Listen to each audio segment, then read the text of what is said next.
आपण थेट जाऊयात आझाद मैदानात। आमचे प्रतिनिधी दीपक भातुसे सध्या आपल्या संपर्कात आहेत। दीपक, या आझाद मैदानात मोर्चाची सांगता होणार आहे, काही वेळातच हा मोर्चा तिथे पोहोचतोय।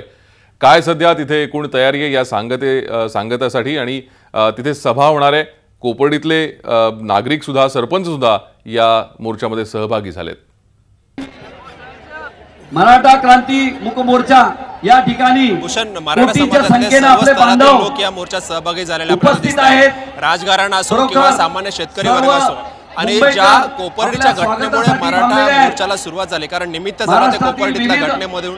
कोपर्डीमध्ये एका मराठा मुलीवर झालेल्या बलात्कारानंतर मराठा समाज पेटून उठला आणि जिल्ह्यात 57 मोर्चे निघाले आणि 58वा निर्णायक मोर्चा जो आता मुंबईत होत आहे आणि त्या कोपर्डीतले गावातले रहिवासी आणि त्या मुलीचे नातेवाईकही या मोर्चात सहभागी झालेले आहेत। आझाद मैदानात सगळे इथे सहभागी आहेत आणि प्रामुख्याने सकाळी 7 वाजल्यापासूनच आझाद मैदानात आपल्याला मराठा समाजातील मोर्चेकऱ्यांची गर्दी पाहायला मिळते आणि आता तासाभरापूर्वी भायखळावरून मोर्चाला सुरुवात झाली आहे। मोर्चा थोड्या वेळातच जेजेच्या ब्रिज वरून उतरून आझाद मैदान जवळ पोहोचेल, परंतु मोर्चाची सुरुवात जरी भायखळापासून झाली असली तरी त्याचा शेवटचा टोक चेंबूरपर्यंत असल्याचा दावा आयोजक या ठिकाणी करतात। त्यामुळे आतापर्यंतचे सर्व रेकॉर्ड ब्रेक करणारा हा मराठा मोर्चा ठरणार आहे। यापूर्वीची आपण जर उदाहरणं घेतली तर आझाद मैदानात यापूर्वी अनेक मोर्चे झाले होते। त्यातला सगळ्यात मोठा मोर्चा झाला होता तो 1984 साली रेडालोसने हा मोर्चा काढला होता आणि त्या मोर्चाचा गर्दीचा विक्रम आतापर्यंत कायम होता।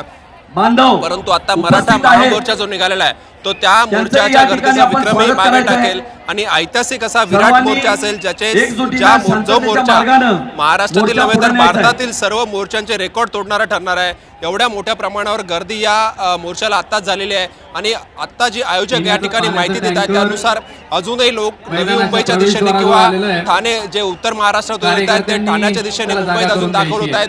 काही गाड्या रस्त्यात ट्रॅफिकमुळे अडकलेल्या आहेत, त्यामुळे मुंबईत सगळा मराठा समाज पोहोचलेला नाहीये, तर सुद्धा जी गर्दी आहे ती चेंबूर पर्यंत गेलेली आहे। जेजेपर्यंत जेजेच्या पुलापर्यंत हा मोर्चा पोहोचलेला आहे आणि गर्दीचा दुसरा टोक चेंबूरच्या पुढे आहे। त्याचबरोबर माझ्यासमोर हा आझाद मैदानाचा जो मैदान आहे ते सुद्धा पूर्णपणे गर्दीने भरलेलं आहे। सकाळी 7 वाजल्यापासून आझाद मैदानात लोक येऊन थांबलेले आहेत आणि मैदान आता पूर्णपणे पॅक झालेलं आहे। जे मोर्चेकरी बायकावरून येतात पायी त्यांना थेट आझाद मैदानात पोहोचणं सुद्धा शक्य होणार नाही, एवढी गर्दी आता सध्या आझाद मैदानामध्ये आहे।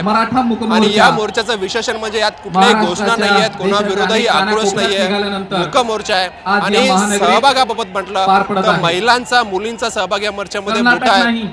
लहान मुली सुद्धा मोठ्या संख्येने या मोर्चात सहभागी झालेल्या आहेत। त्या जशा भायखळावरून चालत या ठिकाणी यायला निघाल्या, त्याचप्रमाणे आझाद मैदानातही सकाळपासून महिला मराठा महिला आहेत त्या महिला या ठिकाणी उपस्थित आहेत। त्यामुळे महिलांची उपस्थिती सुद्धा या मोर्चात लक्षणीय आहे। एवढ्या मोठ्या लाखोच्या संख्येच्या मोर्चामध्ये महिलांची उपस्थिती सुद्धा निश्चितच जी आहे ती लक्ष वेधून घेते की एवढ्या मोठ्या प्रमाणावर महिला सुद्धा लाखोंच्या मोर्चात सहभागी होतात आणि ते सगळं शांततेने। दुसरा एक मराठा मोर्चाने आतापर्यंत जी शिस्त पाहिली की कुठल्याही ठिकाणी कचरा होतायचा नाही, आझाद मैदानात सुद्धा तेच चित्र दिसत आहे।